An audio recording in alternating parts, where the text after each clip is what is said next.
This is The Express with Gary Allen, your 360-degree view of the world. Now, here's your host, Gary Allen. Good evening, everybody, and welcome to this edition of The Express. And for those of you that are taking a few minutes out of your day to listen to us, we certainly are appreciative of that. And I want to remind all our friends and family members who are living in the upper Midwest and through New England, there is relief in sight. I believe that there will be a little bit more snow coming your way in the next 24 to 48 hours. And then it will go away. And purely by the fact that it'll still be windy and chilly, I think wind erosion will slowly start to take that snow and move it someplace else. But until then, thank you very much for joining us. And EW, good evening to you. All bus services to Florida to Gary's house will be packing up at about in about an hour's time. So if you want to get to the warmer weather, make sure you get on that bus. Yeah, it's well, what was it, 65 here, but it's going to be very cold this time tomorrow. I mean, in the 40s. I don't know what you're talking about. It's beautiful weather here. Yeah, listen, if I sound a little out of it tonight, folks, fighting a little something with my throat, we do have a wonderful guest with us tonight, Mr. Ricci Martin, the son of the late Dean Martin. I can't wait to get into it with him, but before we do that, EW, tell everybody not only where they can find the gear for TMV Cafe, but where they can purchase your book as well. Well, yeah, if you love ebooks, and especially for 99 cents, what a great price. You can get Crime Scene Confidential on Amazon right now for that, 99 cents on ebook. It is available in print as well, but you don't want to do that without having a wonderful coffee mug with the Express written on it, simply found on tmvcafe.com. Just click on the extras. There's a drop down that says TMV Gear, and you can get your hands on one of the most extravagant mugs out there. Well, extravagant is certainly a word that I want to hear, and that's for sure. You had a good week so far, EW. I can say I'm alive. That's the best part. Well, as compared to the gentleman I'm about to talk about, and as soon as Ricky joins us, will be just a couple of minutes from now, another voice from the past. Those of you that were fans of the TV show Laugh-In might know that Gary Owens passed away at the age of 78 years old. Not only was he the voice of Laugh-In, the announcer, but he also was a radio personality in Southern California for a good many years. Ricky and I were talking about that last night when we were on the phone, how much you thoroughly enjoyed him. Of course, you heard him on Laugh-In for years and years. And for those of you that are unfamiliar with the TV show Laugh-In, I'm sure on YouTube they probably have some old videos of Laugh-In, and he was the announcer. And it's funny, EW, because I would call up people when I used to do voiceover work a lot, and I'd say, this is Gary Allen. And they'd say, Gary Owens? And I'd say, no. I think our timbre and our voice is a little bit different. He was much deeper than I am. Right. But what a great personality. And, we are remiss in not honoring that. Don Pardo passed away earlier this year, and now Gary Owens. And, of course, there are people who in your local markets that pass away all the time. You're missing one. Huh? You're missing one. We announced this one yesterday. It was sad to see this article yesterday, but the wonderful lady who sang "It's My Party and I'll Cry If I Want to." Oh, Leslie Gore. Yeah, she passed away yesterday to her battle with cancer. Yes, she was very much like my friend. You remember Jerry Waxman when I came back from Indianapolis, EW, passed away. She was battling lung cancer, and we're sorry to see her go. I remember when her songs first came out.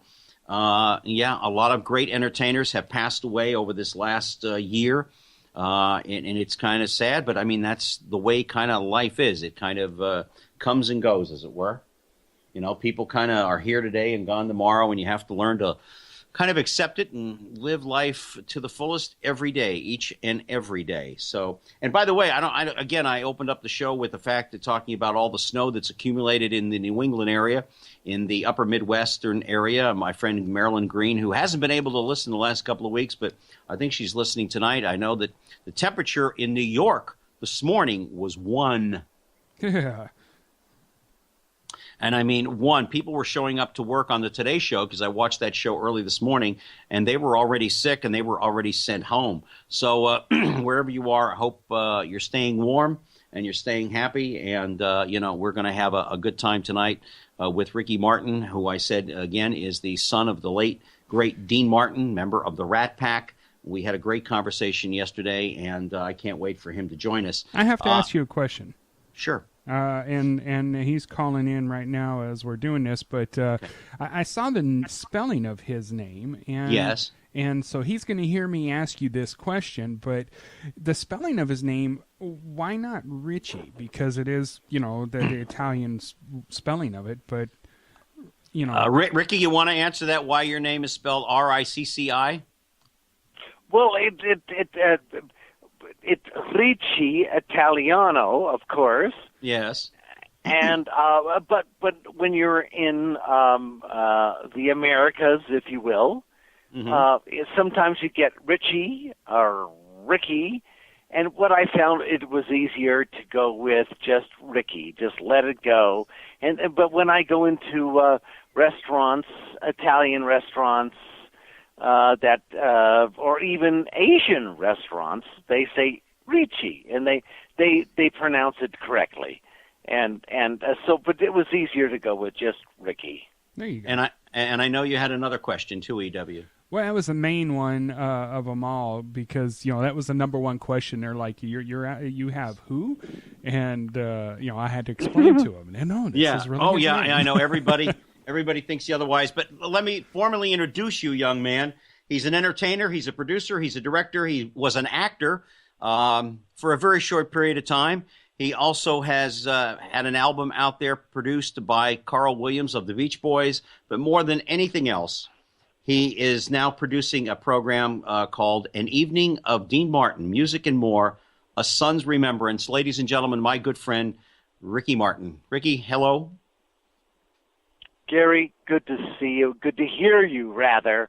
And it's great to be on board tonight. Thank you. Hey, it's wonderful. I hope you're warm. I don't know what the weather's like in Utah, but it's okay here. But it's going to get freezing cold before we go too far. And again, I'm so grateful that you took some time out of your day to join us. And of course, yesterday we had a great time on the phone. We weren't even talking anything, and for 45 minutes we were just blathering on back and forth about our days in Las Vegas and the different people that have come along. And so let's get to this as much. But by the way, he's also a builder of helicopters. He's currently building a one-seater in your garage? Yeah, it's boy, Gary, you make it sound so horrible, but yes. And I know you flew Vietnam helicopters, Hueys over there, and that was kind of a common ground which I had not had any knowledge of, but that kind of brought us together in a certain way. And folks, we did do a pre-conversation before this evening, and there were so many things, wonderful things that we talked about and found out about each other, and that, of course, was one of them, Gary. And so, yes, that's what I'm doing. You know, I wanted to fly helicopters many years ago, and Gary, you and I had talked about not talking about Dean Paul in a big way, right, and about that tragedy. But when that happened back in '87, I decided that I should maybe not pursue this helicopter aspect after Dean Paul's incident, and I pulled back. After years later, I knew I was getting a little bit older, and that if I don't do it now, yes, I'll never do it. So that was what made me decide not to do that. But then, after talking to you and hearing your history, I decided that I should bring it up. And you had mentioned that maybe we shouldn't, but I thought I should tonight. Well, here. Look, your brother was a cool cat. He was an awful lot like your dad, as you told me, and he was a very laid-back guy, which is what most fighter pilots are. Ricky, of course, is speaking of his older brother, Dino, who passed away in an air accident when he was flying for the California Air National Guard. He was flying an F-4 Phantom, And one thing, we're not going to get into specifics because I don't know them right off, but I know that was a major turning point for your father, which, again, we won't go too far with. And I know it was for the family. But one heck of a young man he was. As I said to you yesterday, everybody that I've ever come in contact with who knew your father, also many knew your brother and really liked him and really enjoyed his company as they did your father's company.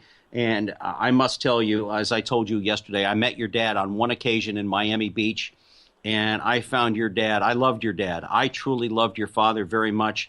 Frank and Sammy were there, but your dad was the coolest cat in the room, and he was too hip for every room he ever entered. I'll tell you that right now.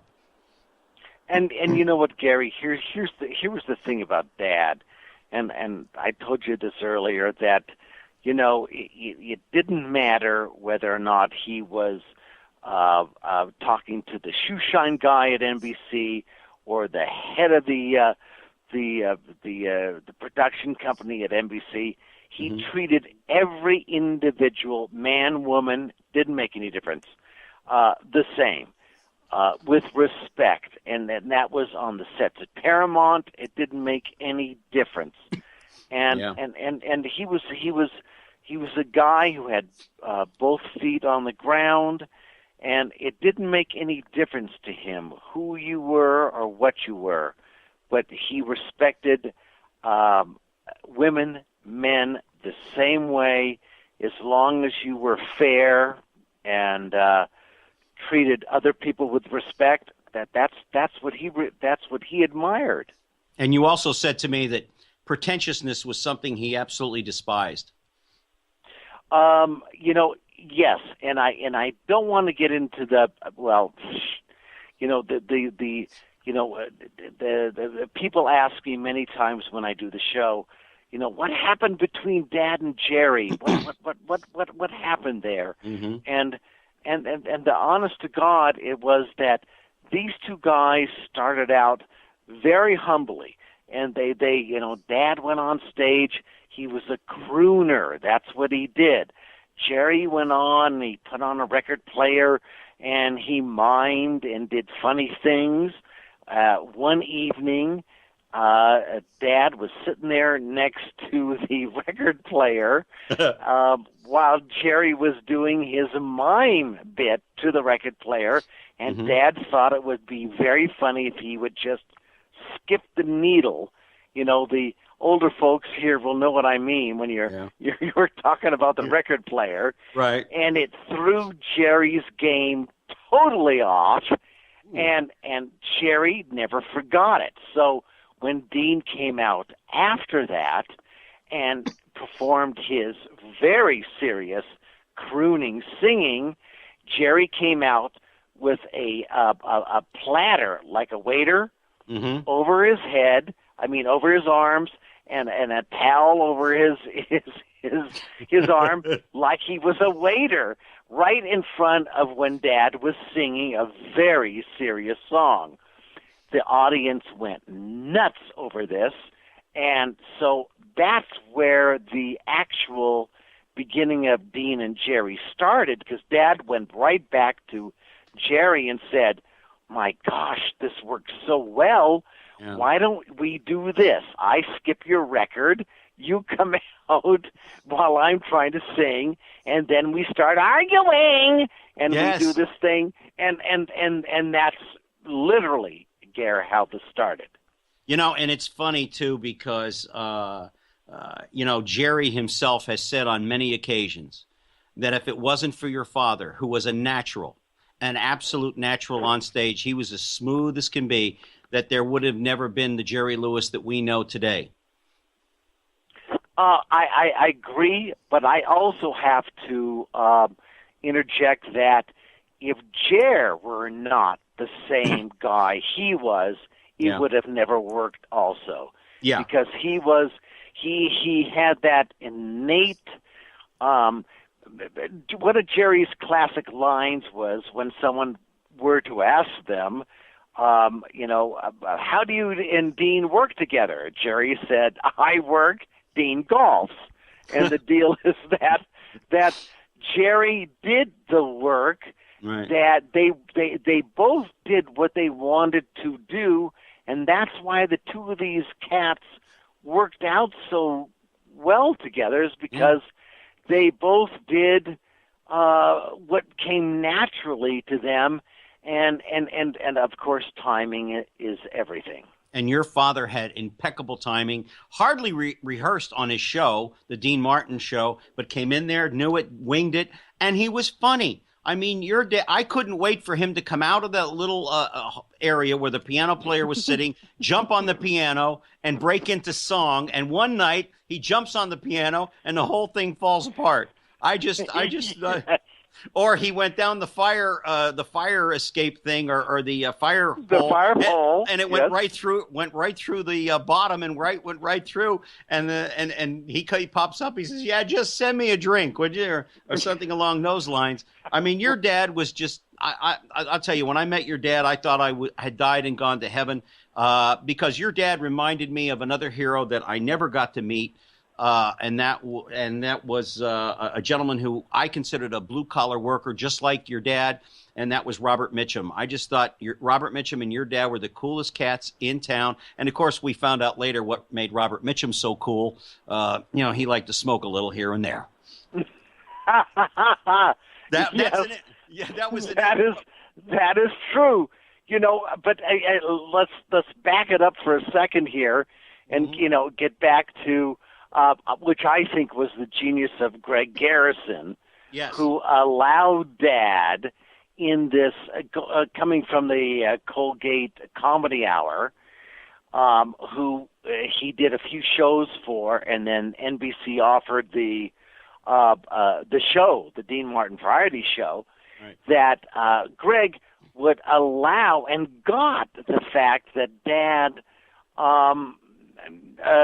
the cue card. If all of you remember the cue card, where he would like mess up and louse that up, as Dad's words were, he would louse it up. He could not get it, and Greg was really cognizant and aware of the fact that, well, let's use that.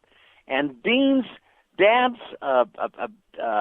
whole deal with NBC and doing the show was that he did not want to do a variety show. Yeah. He said, let me ask for a lot of RCA stock. I'll come in and only rehearse one day a week. And he was hoping that they would say no. And then his agent, Mort Viner, turned around and said, hey, Dean, you got a variety show. And he really just did not like the aspect of that. But at the end of the day, he completely enjoyed it because everyone who came on there, from Red Buttons to Orson Welles to Ronald Reagan, to Frank. Well, you'd see there were two people who there, Frank Sinatra and the Mills Brothers. Yes, were the two people who I could see that Dad truly had a great time with, yes, and really felt natural with, and you could see it if you go back and look at those tapes at those years when he and Frank were together. The smiles on their faces were unbelievable. Yeah. Same with Dad and Harry Mills. It was just wonderful. You do your work, and I shot stills on that show for years. So I was back in the dressing room when I would see Charles Nelson Riley, or I would see Dom DeLuise come in, so nervous they were spritzing and they were sweating just coming in to see Dad. and it was just Dad, but they were just, oh my gosh, it was paying homage to, and Dad was like what's the big deal? They would go out and do the show. And the reason why that show worked so well was because nobody knew what they were doing. Yeah. They had an idea, they truly did, but you could see with Bob Newhart and everyone on board was just, including Dad, just smoking and drinking and doing his bit. That's what made that a phenomenal show, I believe. But also, too, Ricky, I mean, each and every one of the people that were on that show, they were vaudevillians. They had years behind them. They weren't like a lot Correct. of they weren't like a lot of the talent today that without a cue card they couldn't get from left stage to right stage. I mean, these people were prepared, they were polished, so they knew. And I believe Harry Mills was the guy that your father copied a lot of his style from too. Wasn't that part of what he had said one time, that Harry Mills was the guy that he really copied a lot of his style? There was Der Bingle. There was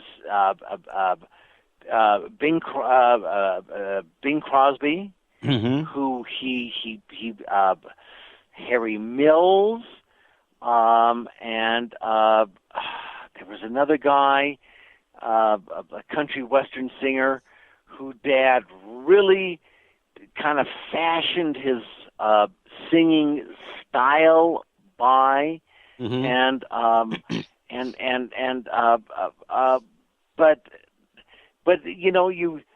I think many people do that. There are certain individuals who they admire in their life, even to this day, who they passion themselves after, kind of mimic a little bit, but they also become their own individual, as Dad, of course, did. Right. And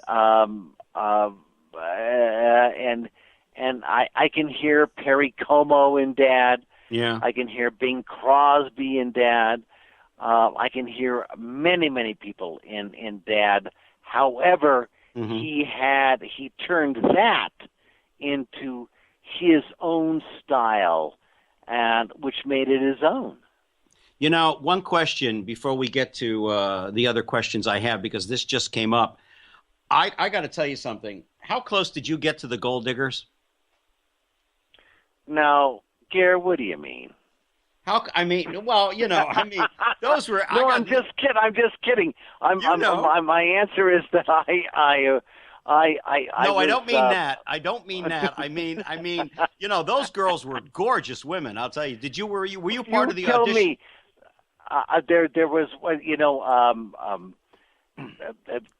Kennedy. I got to tell you, she was just one of these beautiful girls. Yeah. And I used to take photos right next to the main camera. I was right in there. That's photography is what I did. And Jane Kennedy was one of those girls. When you would get close to them and actually see them, that close, it was. And I was 16, 17 years old, and taking stills for a TV guide and so on and so forth. That was not only a privilege for me, but everything was separate. No one hung out with Dad. In other words, the girls did their thing, but when you were shooting live with the audience behind you, and you're up there, as I was, where the cameras were, and you had to be quiet in there shooting stills for, let's say, again, the TV guide. There was something about it. These girls were not only gorgeous, but respectful, and I can't go on, Gare. No, that's okay. That's okay. No, listen, I was 16, man. Listen, when I was living in Los Angeles, I ran into Dick Martin, who you might remember was married to a former Playboy centerfold, Dolly Reed.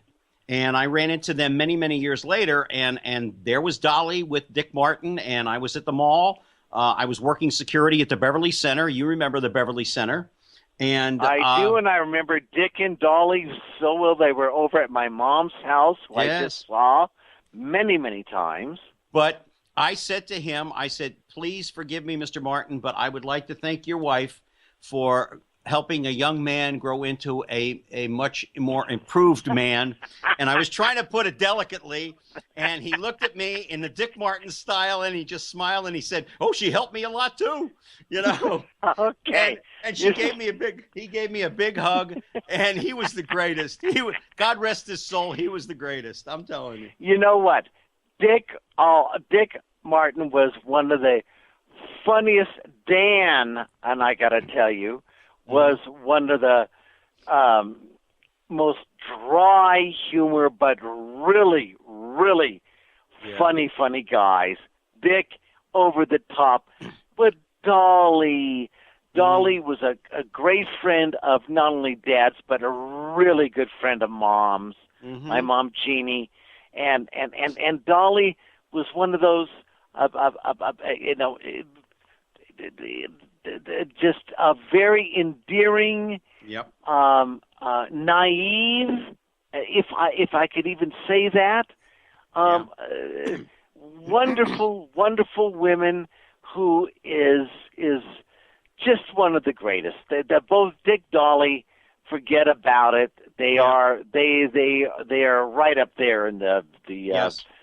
And when he passed away, I was almost. And when he passed away, 3, 4, 5 years ago, I guess now, and I thought, boy, all the great ones are really going for people who are not aware of it. Dick Martin, Rowan and Martin's Laugh-In, they were great in Las Vegas. Let's get into some of the things about you and your family in the sense, as I said to you on the phone, to all of us, we'd watch the Dean Martin show and then later the Dean Martin roasts and stuff. You sat with your dad every night and had dinner when he was in town. That was the one thing that your mother always said, that when Dean was in town, she asked that he please be there for dinner time. But when did you and your siblings finally realize Dad is Dean Martin? Most beloved? One of the things and now Gary, we're going way back when we're all living together at 601 Mountain Drive. Mom and Dad are married. Dad would be up before we even woke up, and he would go out and play 16, 18 holes of golf every morning, and he would walk it. And the one thing Mom always wanted was that Dad would be home by 5 o'clock, go up and freshen up, come back down to dinner, which we did, and then you're talking 7 children, and then right after that, we would go into the living room and watch TV.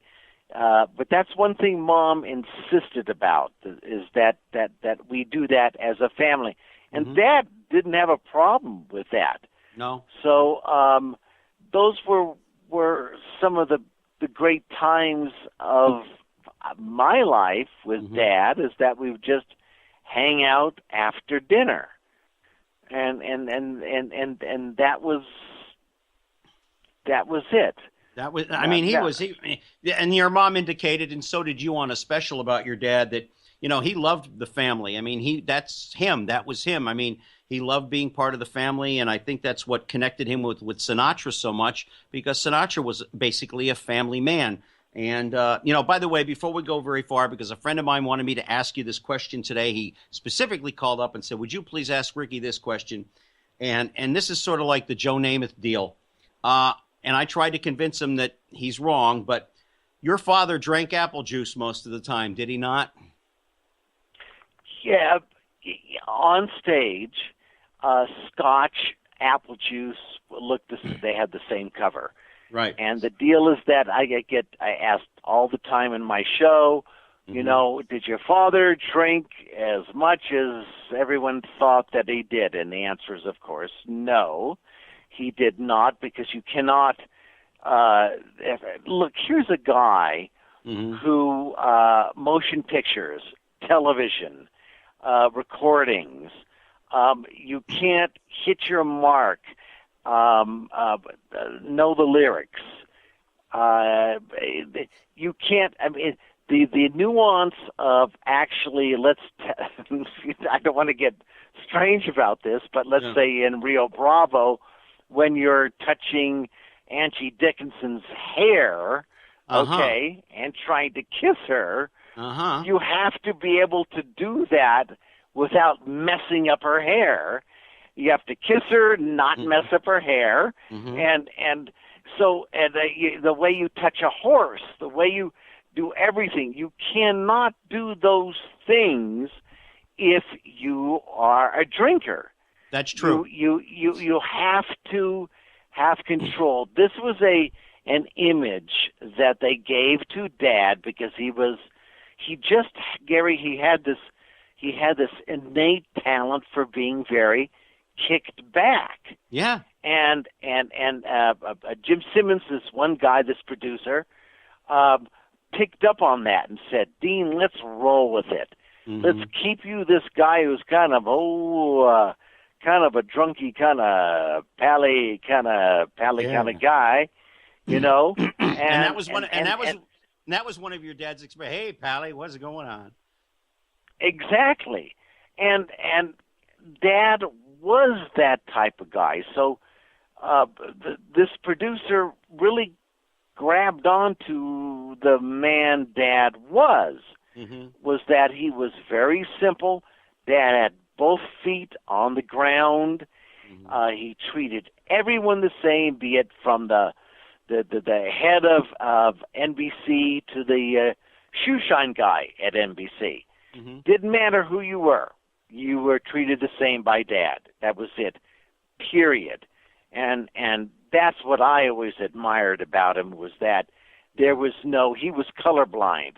The guy it didn't matter to him. Am I incorrect? And pardon me for interrupting you, but if it wasn't for Frank and your dad, black performers would have never got a fair shake, or eventually they would have, but Sammy wouldn't have got the shake that he got when he got it through them, because they didn't want him to be staying at the hotel or something. And your dad and Frank said, well, if he's not allowed here, then we're not going to stay here. We're not going to come here and perform either.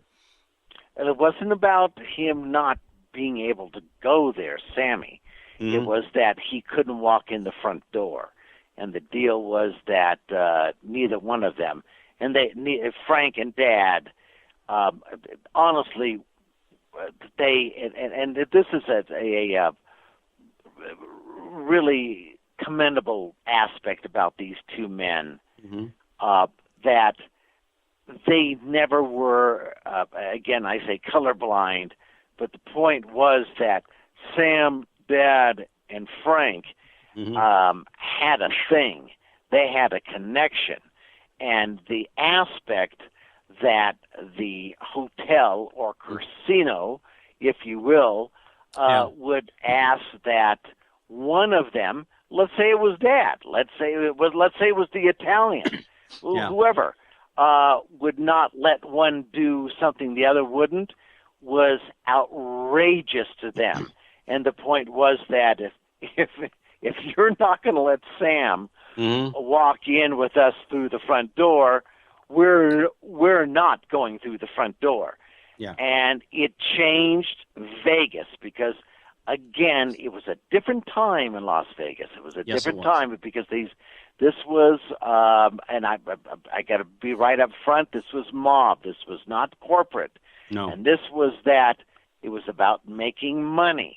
And the idea was, I got to be honest with you again, that the mob were, if they needed to be, because of money, colorblind.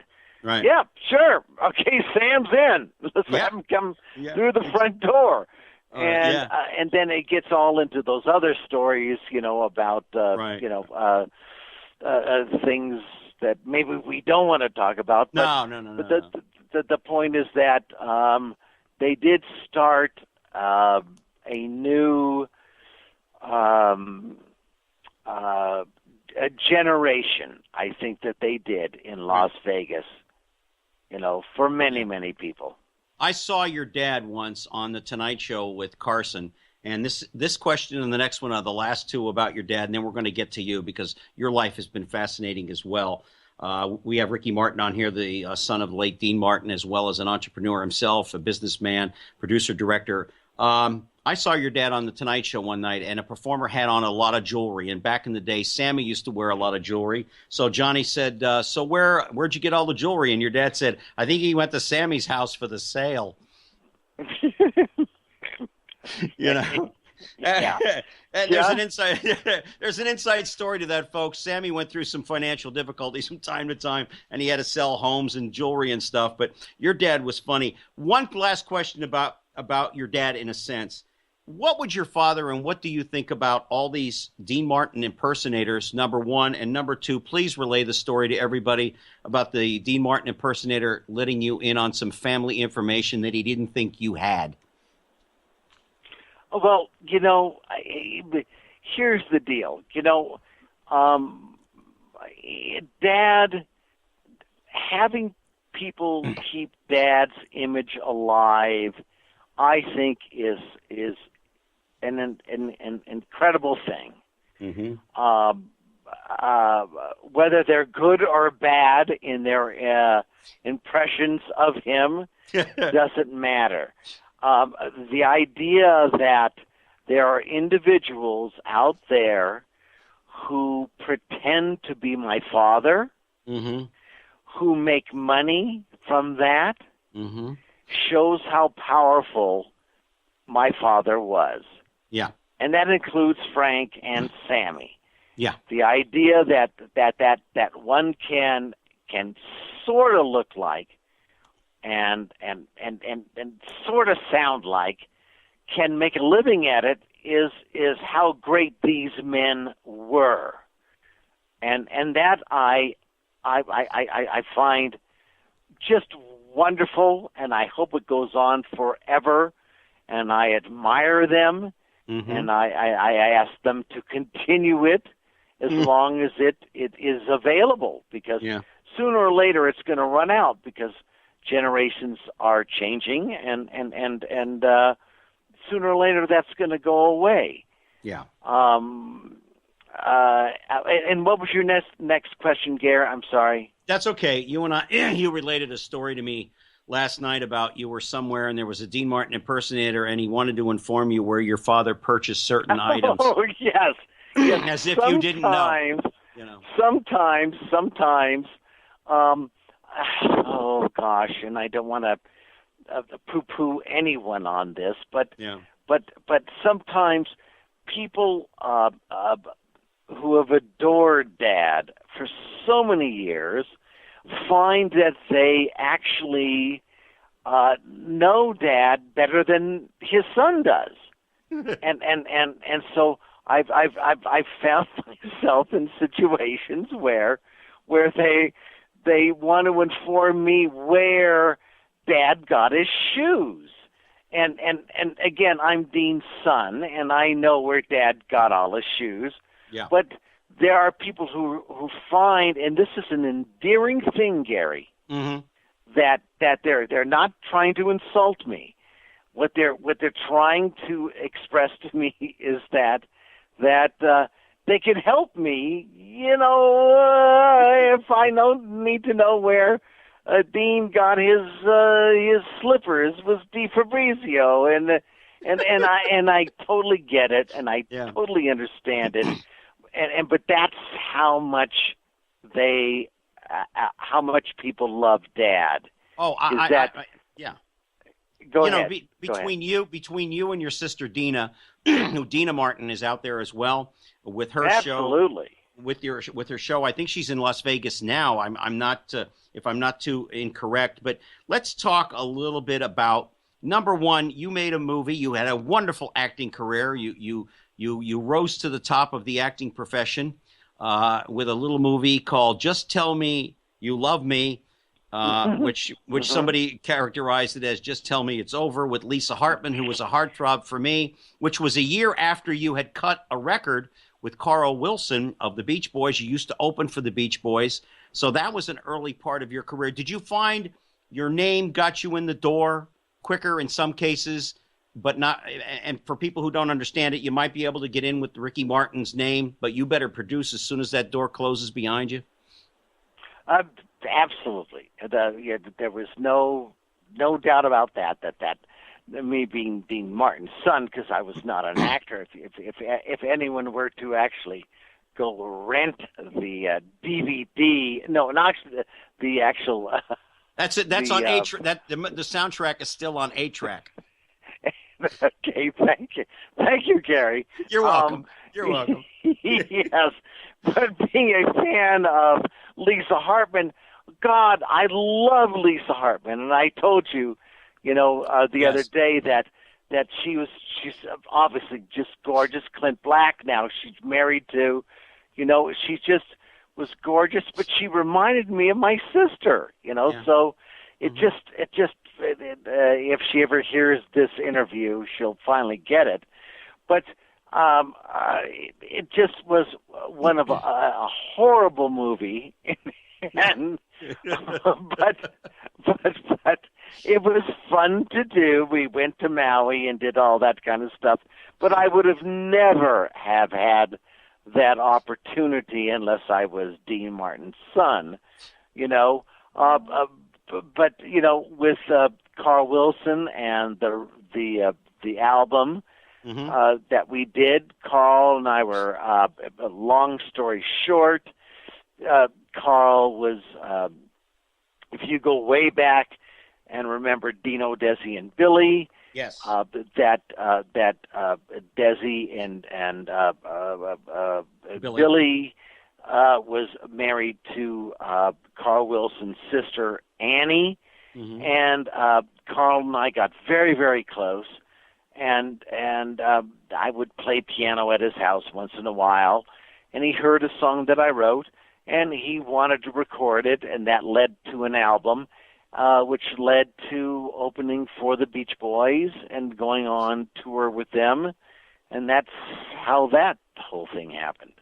Yeah. How many of your peers that you went to high school with and college that were sons and daughters of celebrities in some form or another, performers, went on into the business, or how many of them probably walked away from it? I know Steve Allen's sons, neither one of them got into show business. I think Steve's oldest son is a surgeon, or was a surgeon back when, and the other one lived in a commune, and he liked living like that because Steve and I would often talk when he would come into the Improv in Los Angeles on Melrose, where I emceed for Bud there from time to time.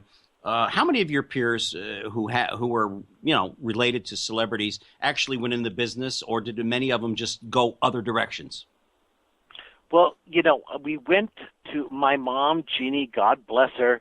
She and I went when I went through Beverly Hills Catholic School, and that was full Roman Catholic, full nuns with the headdress, the whole 9 yards. Yeah. Got out of that, went to there was one school called Hawthorne School. Tried to get into that, but having come out of a Roman Catholic school, going into public school really did not work for me. Yeah. And then Mom and I went through all these darn schools in Beverly Hills in the area, and found this one great school called Rexford. It was a school for how do I put this? The kind of slower children. Okay? What? No. No. Yes. Well, wait a minute. After that Lisa Hartman story, okay, I might buy it. After the Lisa Hartman story, I just might buy that. Okay. Okay. But there were like 3 children in every class. And this was right on, if anyone's listening, right on Olympic and Rexford in not even Beverly Hills. No. But when my mom walked in there, and we had gone through 3-4 schools, and these 2, the Axelrods, were smoking cigarettes, my mom turned to me and said, "That's the school for you." Okay, so we go in there, I sign up, then the Sinatras hear about this school from us, so they sign up. The Mancinis hear about this school, they sign up. So now this school is turning into the school of celebrities, right next to a Martinizing of dry cleaners. Okay, Yeah. it was incredible. So you were trying to learn, but you had this of chemicals coming right in the the building. It was quite incredible, but it was a John Provost, Timmy from Lassie. Yes. You had everybody coming in here, but still, Gare, it was you had 13 people in the class. We had, and I hate to say this, and I don't want to be disrespectful to women with large breasts, but Yes. I got to tell you, I had a Nicaraguan Spanish teacher who was I still today lust for, and she's got to be 80 years old now. But well, I had one in high school too. Miss Lucia, she was just in from Ohio State, and she was there you go. Oh, she was a blonde bombshell if there ever was one. Oh my God! It's Spanish was my favorite class, and I can't speak a word. By the way, and I grew up. You grew up in Southern California, which is Mexican, mostly populated. I grew up in South Florida, where it's Cuban populated. I speak the dirty words, and that's about it. Now here's the kicker, Ricky. Here's the kicker. Okay. When I was doing Hill Street Blues in St. Elsewhere out in Los Angeles, thanks to my connection with Stephen Boschko, I went home to Hollywood, Florida, and I'm in a mall, and who do I run into but Miss Lucia? And she says, "Oh my gosh!" She says, "Oh yes, I remember you." And I said, "Well, I certainly remember you." And and on a certain part of her jeans, she had the Rolling Stones Hot Licks, and that just about. I had to excuse myself immediately and cool down with an Orange Julius, And that's when they put eggs in them, didn't they? Yes, because that's the New York style. Okay. Now, when did you start putting together your tribute to your dad? Was that 1998, or was it something that was coming along in your mind prior to that? It was right after I started writing the book, which was like 2001, something like that, and just started thinking about, I have all this footage of Dad from the shows that I shot, when I was, looking at all those gold diggers, and put those all away. Art Fern here, yes. Right, exactly. Oh, by the way, do you ever run into any of those ladies at all anymore? Are they all off married now? And well, there's one who's I won't mention. I was looking at the coincidentally, I was looking at the D. Martin Fan Center, the magazine that they do, that Neil Daniels does, which is so great. Yeah. And she's still as hot as she was then. But then again, I'm 61, so it all works. I'm 60. Thank God. Thank God it all works. Gary. I'm 60. I'm 62, so it's okay. But getting back to getting back to your dad's tribute, which is wonderful. For those of you that get an opportunity, if Ricky's coming into your neck of the woods, and we're going to keep people abreast of what's going on with Ricky and his shows. What I mean, how has it been received by his fans? Do they just love you for it like they do with Dina? Because I've seen Dina's show in Vegas a couple of times when I lived out there and had the chance to meet her. What a wonderful sister you have. But what's the response that you get being the son of Dean Martin? Well, the difference, of course, is that I'm a guy, and when I'm singing those songs, it's a little bit different. I keep that the humor going, but I find that that the response is I hate to say, no, I don't hate to say, but it's that. I do a meet and greet after the show, and it goes longer than the show itself. because the point of me doing this, of course, I love singing, love doing a song, love of showing the videos and all that kind of stuff, and it brings everybody back. You know, there are tears, there's all that kind of stuff. Yeah. But it's meeting the people after the show that is really what's important, because I have seen, Gary, I've seen pictures of Dad with women I've never seen before. Yeah. And when Dad's like 21, 22, with a really hot chick, and they're there to share that with me, that they have a connection with Dad that, of course, I would never know, and that's what's important. It's bringing it all back. I mean, by the grace of God, I am able to do this and go out, and that Dad's fans are still there, loving him so much that I can actually give them a part of his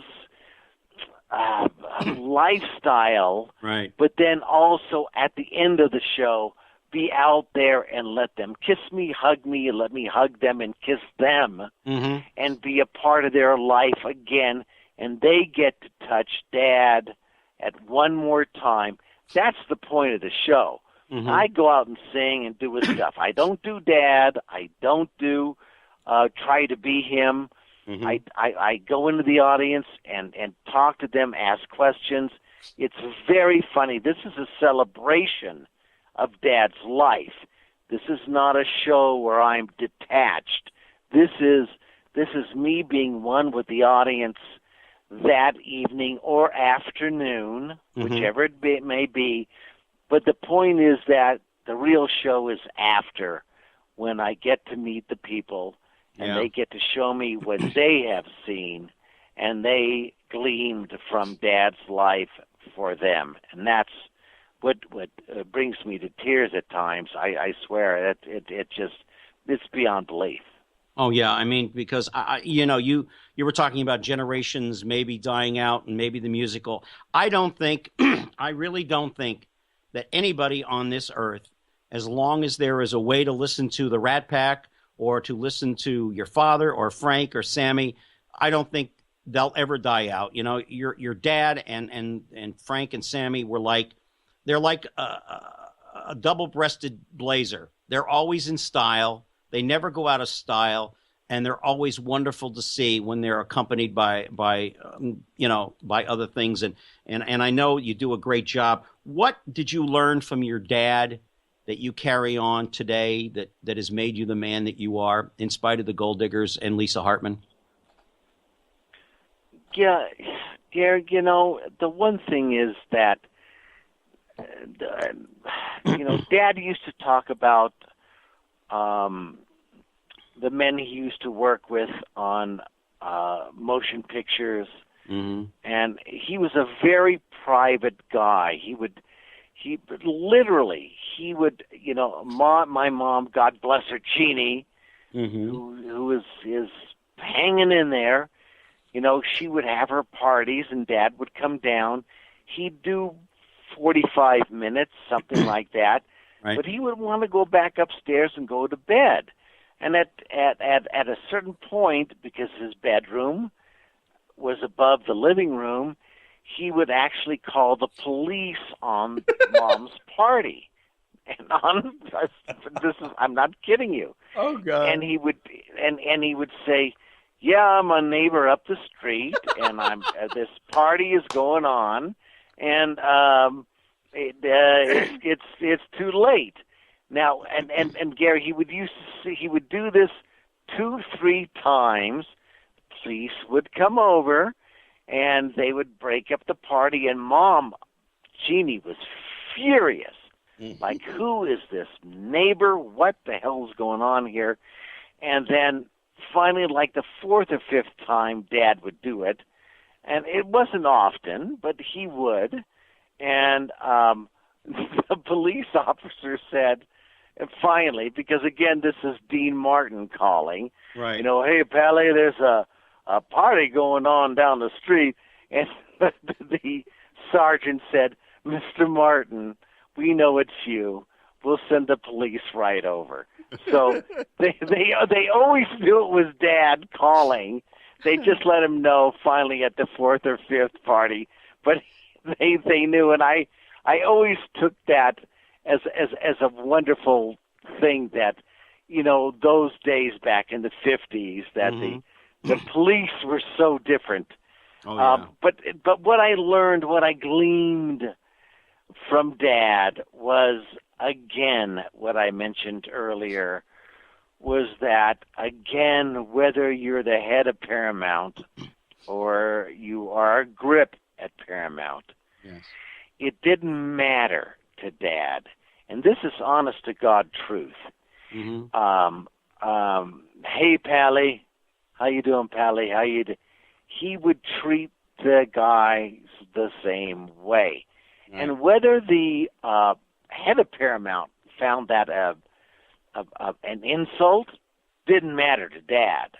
Right. But Pally was Pally. And that's what was important. Because I did feel at times that the heads of Paramount found that being called Pally was not something they liked. However, the shoeshine guy or the grip found that a great compliment from Dean Martin. Yeah. But it didn't matter to Dad. It never.